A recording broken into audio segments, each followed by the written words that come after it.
마태복음 1장 30절에서 31절의 말씀으로 열병에 걸린 베드로의 장모의 제목으로 우리가 말씀 은혜를 계속 나누기 원합니다. 오늘 본문의 말씀은 이제 우리가 여섯 번째 예수님의 기적에 대한 그런 말씀입니다.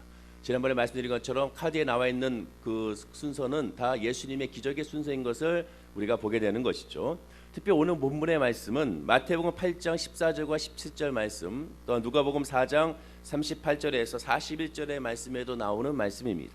제가 이거 거듭 계속 말씀드린 이유는 비교해서 보면 같은 내용을 다른 복음서에 어떻게 기록되는 것을 비교해 보면 더 많은 하나님의 은혜를 체험할 수가 있기 때문에 그렇습니다. 오늘 본문의 핵심은 바로 열병에 걸린 베드로의 장모죠. 열병이라는 무슨 병일까? 의학서적으로 살펴봤더니 열병이라는 것은 몸에서 열이 높이 오르면서 앓는 질병이라고 표현되고 있습니다. 열이 나는 여러 가지 이유가 있겠지만 가장 쉽게 생각하는 것은 감기 몸살을 우리가 들 수가 있을 것입니다. 또는 월인 모를 죽을 병일 수도 있게 되는 것이죠. 열이 오르는 것은 여러 가지 많은 원인이 있음을 우리가 알 수가 있습니다. 오늘 말씀을 이해하기 위해서는 역시 먼저 당시 유대 사회의 언어적 습관과 생활상을 먼저 우리가 찾아봐야 됩니다. 동양의 한의학에서는 보통 열병이라고 말할 때 이를 장티푸스라고 말을 한다고 합니다. 즉 장티푸스를 곧 열병이라고 표현하게 되는 것이죠. 위생관이 부족했던 옛날에는 아무래도 장티푸스 환자가 많이 생길 수밖에 없었음을 보게 됩니다. 역시 당시 유대 사회에서도 열병이라고 칭할 때, 즉 유대인들의 언어 습관에서 열병이라고 말할 때 통상적으로 장티푸스나 말라리아의 경우에 바로 열병이라고 표현한다는 것을 우리가 알 수가 있습니다. 오늘날의 시대야 치료를 받을 수 있고 금방 나을 수 있지만 당시에는 항생제라는 것이 없었기 때문에, 아직 발명되지 않았기 때문에 많은 사람들이 열병으로 말미암아 죽임을 당할 수밖에 없었음을 우리가 알 수가 있습니다. 즉 예수님이 사역했던 2000년 당시는 이 열병이라는 이 병이 죽을 병이었다는 것이죠. 따라서 열병이 치료받은 것이 무슨 기적이 될 수 있을까라 할지 모르지만 당시는 열병은 죽을 수밖에 없는 무서운 병 중에 하나였음을 우리가 알게 되는 것입니다. 같은 본문의 구절인 누가복음을 살펴보게 되면 누가복음의 기록자 누가는 직업이 의사였습니다. 의사였기 때문에 아무래도 이 질병이라든가 사람의 관찰하는 것에 있어서 다른 복음서에 비해서 좀 더 구체적이고 상세한 것을 우리가 보게 되죠. 예수님이 십자가 달려 돌아가실 때도 다른 복음서에 비해서 누가복음은 더 자세하게 기록되는 것을 우리가 보게 됩니다. 누가복음 4장 38절에 보면 예수께서 일어나 회당에서 나가사 시몬의 집에 들어가시니 시몬의 장모가 중한 열병을 앓고 있더라라고 말씀하고 있습니다. 다른 복음서에 오늘 본문도 마찬가지고 마태복음도 마찬가지고 거기에는 그저 간단하게 열병을 앓았다라고만 표현하고 있지만, 그러나 이 누가복음의 누가는 의사였기 때문에 더 심한 아주 중한 열병이라고 표현하는 것을 보게 됩니다. 짧은 단어 하나지만 이 단어 하나가 들어가느냐 안 들어가느냐에 따라서 이 질병에 대한 느낌과 질병에 대한 이미지가 완전히 달라지는 것을 보게 되는 것이죠. 그래서 그냥 가벼운 질병으로 생각할 수 있습니다. 그래서 열병의 치료가 기적이 될 수 있는가를 생각할 수 있습니다. 그러나 의사였던 누가는 중환열병으로 죽을 병이었다는 것을 분명히 강조하고 있습니다. 즉 예수님은 베드로의 장모는 곧 죽기에 직전에 예수님께서 고쳐주셨다는 것을 우리가 알게 되는 것이죠. 그런데 오늘 본문의 말씀을 통하여 굉장히 흥미로운 사실을 우리가 발견할 수가 있습니다. 그것은 무엇일까? 다른 질병의 치료와는 다르게 예수님께서는 역시 다른 행동을 이 베드로의 장모에게 했다라는 것입니다. 자, 예를 들어 지난 예수님의 기적들만 살펴봐도 왕의 신하 아들을 고치시는 것과 묻는 병자를 치료하신 것과 중풍병에 걸린 백부장의 하인을 치료하신 것을 살펴보아도 다른 점이 있습니다. 무엇이 다른가? 예수님이 찾아오셨는가? 아니면은 예수님을 요청했는가? 바로 이러한 차이가 있음을 우리가 알게 됩니다. 예수님이 찾기 전에 먼저 나와 예수님께 요청했던 사람들이 대부분이었습니다. 그러나 오늘 본문은 예수님을 요청하지 아니하고 예수님을 찾기도 전에 예수님께서 직접 이 베드로의 장모를 찾아주신 것을 우리가 보게 되는 것입니다.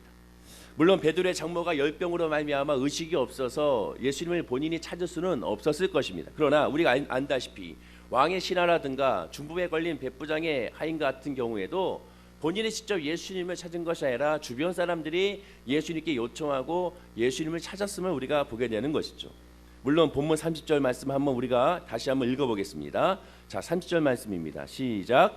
시몬의 장모가 열병으로 누워 있는지라 사람들이 곧 그 여자에 대하여 예수께 여짜온대.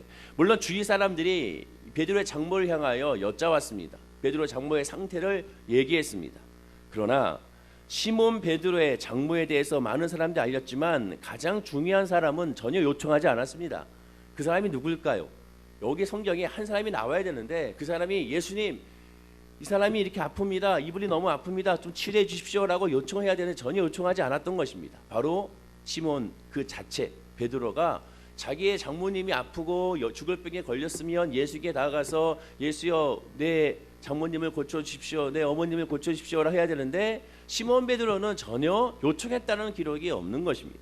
성경에 생략된 것인가? 아닙니다. 분명히 안 한 것입니다. 했으면 다른 기록과 마찬가지로 분명히 시몬 베드로가 예수님께 요청했음을 기록해 있었을 것입니다. 그러나 마태 또한 여기 마가 누가복음 어디에도 시몬 베드로가 예수님께 요청했다는 기록을 살펴볼 수가 없습니다. 사유인 시몬 베드로가 직접 나서야 되는데 나서지 않았다는 것이죠. 예수님의 제자이기 때문에 더욱더 당연히 나섰어야 했습니다. 또한 사유였기 때문에 직접 예수님께 구했어야 됩니다. 그러나 구하지도 않았는데 예수님께서 직접 찾아가시고 치유하신 것을 보게 되는 것이죠. 그러다 보니 오늘 본문을 통하여 우리가 깨달을 수 있는 것이 있습니다. 그것은 본인이 구하지 않아도 해결되는 모습을 볼 수가 있고 예수님을 또한 굳이 찾지 않아도 예수님이 먼저 찾아가신 것을 우리가 보게 되는 것이죠. 바로 이것이 다른 기적과는 흥미로운 하나의 점이라는 것입니다. 다른 사람들은 예수님께 찾아와 요청하고 간구하고 때는 스로보닉의 여인과 같이 구박을 당하고 멸시와 천시를 당해도 그래도 버티고 예수님 앞에 구하고 간구함으로 말미암아 치유받은 것을 보게 됩니다. 그러나 시몬 베드로의 장모는 예수님이 직접 찾아가시게 된 것이죠. 마태복음의 기록을 보면 마태복음 8장 14절에 이렇게 기록되어 있습니다. 예수께서 베드로의 집에 들어가사 그의 장모가 열병으로 앓아 누운 것을 보시고, 이 마태복음에는 아예 사람들이 요청했다는 그런 기록이 나와 있지를 않습니다. 마가와 누가복음에는 사람들이 요청했음을 기록하고 있지만 마태복음에는 예수님께서 직접 찾아서 들어갔음을 표현하고 있습니다. 사람들이 어떠한 요청과 사람들이 어떠한 부탁이 없었음을 마태복음은 기록하고 있습니다. 자, 그렇다면 왜 예수님이 베드로의 장모는 기도도 하지 않았는데 왜 고쳐주셨을까? 왜 치유해 주셨을까? 아주 간단합니다. 그것은 베드로의 장모이기 때문에 그렇습니다. 그러나 여기서 오해를 하지 말아야 됩니다. 그 이유가 시몬 베드로가 예수님의 제자이기 때문에 치유해 줬다는 그런 의미가 아닙니다. 시몬 베드로가 예수님을 잘 따르고 잘 섬겼기 때문에 예수님께서 장모를 치유해 줬다라고 생각할 수도 없다라는 것입니다. 즉 예수님이 수제자며 오른팔이라 할 수 있는 이 베드로이기 때문에 또한 그 베드로의 가족이자 장모이기 때문에 예수님께서 특별히 요청도 하지 않았는데 다가가서 치료해 줬다는 그런 의미가 아니라는 것입니다. 특혜가 있다는 것이 아니라는 것이죠. 그 이유는 계속 강조하지만 하나님은 우리 외적인 것을 보지 않고 늘 마음의 중심을 보신다는 것을 우리가 핵심을 가져야 되는 것입니다. 하나님은 우리의 마음의 중심을 보시고 우리의 모든 형편을 아시고 우리의 아픔과 우리의 상처와 우리 어려움과 우리의 눈물을 아시는 분이 우리 여호와 하나님이라는 것을 우리가 알게 되는 것이죠. 시몬 베드로도 마찬가지고 시몬 베드로의 장모도 마찬가지라는 것입니다. 아주 간단한 이유입니다. 즉 시몬 베드로의 장모는 이미 예수 그리스도를 믿은 성도였기 때문에 그렇다는 것입니다. 이 점이 굉장히 큰 차이점이 있습니다. 아까 말씀드렸던 예수님의 제자, 우리가 첫째 날부터 시작하여 다섯째 날까지 기적들 살펴보게 되면 그들은 모두가 다 예수님을 찾아와서 질병이 있고 고통이 있고 어려움이 있어서 예수님을 찾아와서 그 기적을 통하여 성경을 보면 믿으니라라고 표현하고 있습니다. 기적을 보았기 때문에 믿었다. 즉 믿기 전에는, 즉 기적이 일어나기 전에는 예수님을 온전하게 믿지 않았다는 것입니다. 그러나 치료받은 후에야 믿었습니다. 그러나 베드로의 장모는 전혀 달랐다는 것이죠. 왜 달랐느냐? 이미 믿은 성도였기 때문에 그렇습니다. 이미 예수 그리스도를 믿은 하나님의 자녀이기 때문에 그렇습니다. 사복음서를 통해 볼 때 예수님은 갈릴리 호숫가의 가버나움이라는 동네에 있는 이 베드로의 장모의 집에 자주 들락거리셨습니다. 그리고 그곳에 자주 기거하셨습니다. 요즘식으로 말하면 일종의 이 베드로의 시몬 장모의 이 집이 선교 본부와 같은 역할을 했다라는 것입니다. 마가복음에 봐도 계속 나와 있습니다. 7장 17절, 9장 28절, 33절, 10장 10절에 이르기까지 항상 가버나움에 가시게 되면 꼭 이 시몬 베드로 장모의 집에서 기거하시고 음식을 잡수시고 쉬셨음을 우리 성경을 통하여 확인할 수가 있습니다. 시몬 베드로의 장모는 기쁨으로 이미 예수님을 섬겼던, 이미 예수님을 믿었던 성도였다는 것입니다. 기적을 통하여 예수를 믿은 것이 아니라 문제를 통하여 그것이 해결됐을 때 예수님을 믿는 것이 아니라 질병으로 말미암아 그것을 치료받아서 예수를 믿은 것이 아니라 이미 예수 그리스도를 믿은 하나님의 자녀였다는 것입니다. 단지 성도라는 한 가지 이유 때문에 고쳐주신 것이지 다른 특별한 이유 때문에 고쳐주시고 치료하신 것이 아니라는 것이죠. 예수님이 말씀하셨습니다. 요한복음 1장 12절에 영접하는 자 곧 그 이름을 믿는 자들에게는 하나님의 자녀가 되는 권세를 주셨다라고 말씀하고 있습니다. 하나님의 자녀는 무엇이냐? 권세가 있다라는 것이죠. 그 권세 중에 핵심 하나가 무엇이냐? 하나님이 이미 다 아신다는 것이고 주님이 직접 찾아와 주신다는 것이고 주님이 직접 모든 것을 고쳐주시고 치유하신다는 것을 우리가 알게 되는 것입니다. 아무도 나를 위하여 구하지 않았을 때, 아무도 나를 돌아보지 않았을 때 유일하게 우리의 마음을 아시고 우리 형편을 아시고 우리를 이유할 자가 누구냐? 바로 사람이 아니라 예수 그리스도임을 깨닫는 사람이 바로 성도고 하나님의 자녀라는 것입니다. 이것이 얼마나 큰 은혜이며 얼마나 큰 역사인지를 우리가 깨달아 알아야 되는 것이죠. 기적은 언제 일어납니까? 내가 하나님의 자녀임을 고백했을 때 기적의 역사가 나타나는 것입니다. 기적은 기적을 믿지 않는 사람에게는 절대로 일어나지가 않는 것입니다. 하나님은 감찰하실 하나님이시기 때문에 나의 머리카락까지 다 세신 바 되었고 우리가 침 삼키는 순간까지도 아신다고 말씀하고 있습니다. 따라서 하나님이 성도가 환난 중에 고통을 받고 힘들어하고 눈물 흘리며 고통스러워서 좌절감이 있을 때 하나님은 우리를 내버려 주시는 것이 아니라 늘 이 모든 사람들을 합력하여 선이 있도록 우리를 끌어안아 주시고 우리를 이끌어 주시고 우리를 위로하기 위하여 늘 말할 수 없는 탄식으로 기도하고 간구하고 있음을 우리가 알 수가 있다는 것입니다.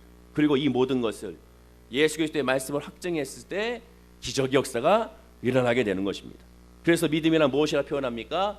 하나님을 아는 것이 믿음이라는 것이죠. 그리고 하나님을 안다는 것은 하나님이 나를 어떻게 역사하시고 나를 어떻게 사랑하시고 이 땅을 어떻게 다스리시며 어떻게 우리를 인도하시는지를 정확하게 이해하는 것이 하나님을 안다는 것이라고 할 수가 있고 그것을 우리는 믿음이라고 표현할 수가 있게 되는 것입니다. 즉 창세기 1장이 하나님의 창조의 질서 이르시되 그대로 되리라 또한 보시기에 좋았더라의 그 역사가 나의 삶 가운데 하나님의 자녀가 됐기 때문에 나에게 하나님께서 말씀하셨고 그 말씀대로 내 삶을 하나님이 이루시고 그리고 그 모든 것이 보시기에 좋은 것이라는 것을 고백하는 사람이 하나님의 자녀요 성도의 모습이라는 것입니다. 2017년도에 하나님은 나에게 말씀하옵소서 하나님께서는 그대로 이루어 주십시오. 그리고 하나님이 이 모든 것이 보시기에 좋게 해달라고 구하고 간구하며 그 모든 것을 의심치 않는 사람이 하나님의 자녀요 성도라는 것입니다. 그리고 그 사람에게 어떠한 열병이 당하고 어떠한 고통이 당하고 어떠한 아픔이 다가와도 하나님은 그 사람을 늘 지키시고 보호하신다고 성경은 말씀해주고 있는 것이며 절대로 버리지 아니하신다고 말씀하고 있게 되는 것입니다. 하나님의 자녀가 되면 주님이 찾아와서 치료하시는 역사가 이루어지게 되는 것입니다. 또 하나 하나님의 자녀가 되면 하나님 놀라운 은혜로 말미암아 우리가 마땅히 구할 바를 알지 못하기 때문에 성령께서 우리를 위하여 친히 구해 주신다고 말씀해주고 있는 것입니다. 주님이 우리를 위하여 성령께서 우리를 구해 주시니 성령께서 우리를 위하여 중보하고 계시니 그 누구보다도 가장 강력한 백그라운드가 있는 것이고 힘과 능력과 권세가 우리에게 있음을 알게 되는 것입니다. 하나님의 자녀가 되면 또한 하나님의 놀라운 축복이 있습니다. 그것이 바로 무엇이냐? 언약의 축복이 있습니다.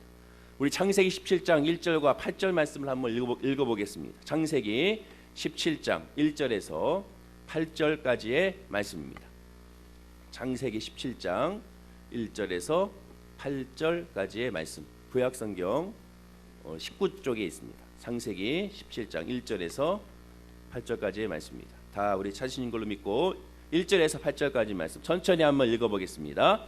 아브라함이 99세 때 여호와께서 아브라함에게 나타나서 그에게 이르시되 나는 전능한 하나님이라 너는 내 앞에서 행하여 완전하라 내가 내 언약을 나와 너 사이에 두어 너를 크게 번성하게 하리라 하시니 아브라함이 엎드렸더니 하나님이 또 그에게 말씀하여 이르시되 보라 내 언약이 너와 함께 있으니 너는 여러 민족의 아버지가 될지라 이제 후로는 내 이름을 아브라함이라 하지 아니하고 아브라함이라 하니니 이는 내가 너를 여러 민족의 아버지가 되게 함이니라 내가 너로 심히 번성하게 하리니 내가 내게서 민족들이 나게 하며 왕들이 내게로부터 나오리라 내가 내 언약을 나와 너 및 내 대대 후손 사이에 세워서 영원한 언약을 삼고 너와 내 후손의 하나님이 되리라 내가 너와 내 후손에게 내가 거류하는 이 땅 곧 가나안 온 땅을 주어 영원한 기업이 되게 하고 나는 그들의 하나님이 되니라. 반복적으로 등장하는 특유의 하나님의 표현 양식이 있습니다. 즉 무엇이냐? 내가 너로 뭐뭐하게 하리라라고 말씀하신 것입니다. 즉 창세기 1장에 있는 하나님의 법칙이죠. 이르시되라는 그런 하나님 뜻이 있습니다. 즉 내가 너로 크게 번성하게 하리라. 내가 너로 여러 민족의 아버지가 되게 하리라. 내가 너로 심히 번성하게 하리라. 내가 내게서 민족들이 나게 하리라. 내가 왕들이 내게로부터 나오게 하리라. 너와 내 후손의 하나님이 되리라. 내가 너에게 가나안 땅을 주리라. 이 언약의 발단은 어디서부터 나오는 것입니까? 아브라함이 아닙니다. 하나님께서 주체가 되어 모든 것을 하나님의 주체가 되어 내가 하나님이 주신다라고 말씀하는 것입니다. 그리고 그것을 언약으로 주셨다고 말씀하고 있습니다. 즉 하나님의 자녀가 되면 어떤 축복이 있느냐? 아브라함의 언약의 축복이 우리에게 임하게 되는 것입니다. 아브라함의 복이 우리의 복이 되는 것이고 나의 복이 되게 되는 것입니다. 하나님이 이루시는 축복이 내 삶 가운데 이루어지게 되는 것입니다. 그것이 성도요, 그것이 하나님의 자녀요. 그러기 때문에 하나님의 언약이 내 아이에게 있기 때문에 반드시 그대로 이루어지기 때문에 그래서 권세와 능력과 소망이 우리 삶 가운데 이루어지게 되는 것입니다. 아프리카의 최초의 선교사였던 데이빗 리빙스턴은 16년간의 사역 기간 동안에 말라리아와 같은 중병, 열병을 무려 27번이나 겪었다고 합니다. 27번이나 겪었으면 사실 이미 죽은 사람도 이렇게 죽은 사람이 없었을 것입니다. 그러나 그는 27번이나 극심한 열병이 있었지만 살아남았습니다. 심지어 사자에게 물렸어도 죽지 않았습니다. 사자에게 물려서 한쪽 팔이 너덜너덜해서 불구가 될 수밖에 없었습니다. 의수를 할 수밖에 없었던 사람이 바로 리빙스턴이었죠. 그리고 사역이 마치고 고향 땅 스코틀랜드로 돌아와서 대학생들에게 강연했을 때 그가 이렇게 힘든 사역을 지탱할 수 있었던 그 이유를 성경에서 찾았다고 말씀하고 있습니다. 그 성경이 어떤 구절이냐? 마태복음 28장 20절 말씀 볼지어다 내가 세상 끝날까지 너희와 항상 함께 있으리라. 예수님의 이 약속의 말씀, 세상 끝날 때까지, 즉 네가 사명을 다할 때까지 내가 너와 항상 함께 있으리라는 그 말씀이 자기의 말씀이 레마의 말씀이 돼서 그 말씀으로 말미암아 내가 열병에 27번 걸려도 사자에게 물리고 있는 그 상황에도 나는 죽지 아니하리라. 나의 사명이 끝나지 않았기 때문에 나는 결코 죽지 않는다는 그러한 큰 소리치는 담대한 고백이 그에게 있었다고 합니다. 즉 하나님의 자녀라는 믿음의 확신이 있었기 때문에 나는 죽지 않는다는 고백을 했다라는 것이죠. 그것이 바로 성도요 하나님의 자녀의 권세라는 것입니다. 하나님의 약속의 말씀을 받은 하나님의 사람은 어떠한 상황에서도 결코 죽지 않은 것이죠. 2017년도에 어떤 상황이 있다 하더라도 내가 하나님의 자녀요 믿음의 자녀인 것을 우리가 고백하고 깨닫게 된다면 결코 좌절할 필요가 없는 것입니다. 까짓것 취업이 좀 안 되면 어떻습니까? 사업이 좀 안 되면 어떻습니까? 직장에서 승진이 안 되면 어때요? 하나님이 나와 함께 하신다면 나는 결코 무너지지 아니하고 망하지 않는다는 그런 고백이 저와 여러분에게 있을 때 마침내 합력하여 선을 이루시는 하나님의 축복을 맛보아 알 수가 있게 되는 것입니다. 베드로의 장모, 바로 이 장모는 다른 어떠한 특별한 특혜 때문에 예수님께 직접 찾아주신 것이 아닙니다. 하나님의 자녀였기 때문에 주님이 구하지 않아도 찾아주셨고 하나님께 요청하지 않아도 주님께서 일일이 다 가셔서 안수하시며 고치신 것을 보게 되는 것입니다. 바로 하나님의 택한 자이기 때문에 그렇습니다. 저와 여러분도 마찬가지입니다. 하나님께 택했기 때문에 이 자리에 나와 예비하고 기도하게 된 줄로 믿습니다. 결코 하나님의 자녀인 하나님의 택한 백성은 하나님의 계획과 뜻 안에서 결코 벗어나지 않게 하십니다. 결코 포기하지 않고 하나님께서 하나님의 때에 맞게 하나님의 시간에 맞게 하나님의 열매에 맞게 저와 여러분은 이미 옹기장이처럼 하나님께 우리를 이미 그릇으로 빚어주고 계신다는 것을 고백하는 저와 여러분의 신앙의 고백이 되어야 될 줄로 믿습니다. 그리고 포기하지 않는다는 언약의 핵심이 무엇입니까? 그것이 바로 예수 그리스도의 십자가의 복음으로 우리에게 약속을 주셨던 것입니다. 그것이 무엇입니까? 왜 하나님이 나무 위에 달려 죽으셨습니까? 문자 그대로 내가 죽더라도 너희들은 살리겠다는 것이죠. 내가 고통을 당해도 너희들은 살리겠다는 것입니다. 내가 멸시를 당해도 너희들은 살리겠다는 것입니다. 아니 정확히 얘기하면 내가 고통을 당하고 죽임을 당하고 멸시와 천대를 당해도 나 채화용이는 살리겠다는 것이고 여러분의 한 사람 한 사람을 살리겠다고 주님께서 십자가 달려 돌아가셨고 그것이 모든 언약의 완성이고 가장 중요한 언약임을 우리가 보게 되는 것입니다. 따라서 성도가 신앙생활하면서 형통하고 성공하는 길은 오직 하나입니다. 오직 예수. 오직 예수 그리스도가 내 믿음 안에 있다. 하나님이 나와 함께 하신다. 나는 하나님의 자녀다. 예수 그리스도 이름으로 말미암아 나는 무너지고 또한 나약해지며 쓰러지지 않는다. 주님이 계시기 때문에 2017년도에는 내 삶 가운데 늘 기적의 삶이 될 것이다. 기적의 해가 될 것이다. 하나님의 은혜 해가 될 것이다. 그런 믿음의 고백이 저와 여러분의 믿음의 고백이 되어야 될 줄로 믿습니다. 2017년 새해 이것만은 꼭 기억해야 됩니다. 나는 하나님의 자녀라는 것이죠. 하나님이 책임져 주시고 하나님 인도하신다는 것을 고백하고 오늘 하루도 기도함으로 말미암아 기대하고 2017년도에 하나님의 소망을 기대하고 2017년도에 가정을 기대하고 자녀들을 기대하고 남편을 기대하고 또 아내를 기대하고 직장을 기대하고 사업장을 기대하고 우리 월계 순복음교회를 기대하고 나아가 우리 대한민국을 기대할 수 있는 2017년가 되기를 간절히 축원하고 기도드립니다. 기도하겠습니다. 아버지 하나님, 베드로의 장모 시몬 베드로의 장모님은 아버지 하나님이여 하나님의 자녀였기 때문에 주님께서 찾아주셔서 치료하신 줄로 믿습니다. 주님께서 찾아오신 곳은 치유가 있으며 주님께서 찾아오신 곳은 화목이 있고 주님께서 찾아오신 곳은 열매가 있음을 고백하게 됩니다. 하나님의 자녀는 하나님께서 책임져 주시고 하나님의 자녀는 하나님께서 인도하신다는 것을 우리가 깨달아 알 수가 있었습니다.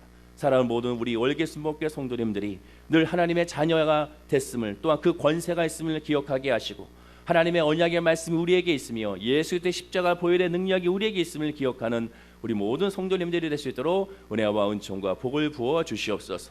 늘 영혼의 자랭같이 범사가 자르며 강건한 축복이 우리 모든 성도님들의 믿음과 마음과 삶 가운데 있게 하여 주시고 오늘 하루도 그 예수님과 함께 승리하는 하루를 살아가게 하여 주옵소서. 감사드리며 예수님의 이름으로 기도드립니다. 아멘. 하늘의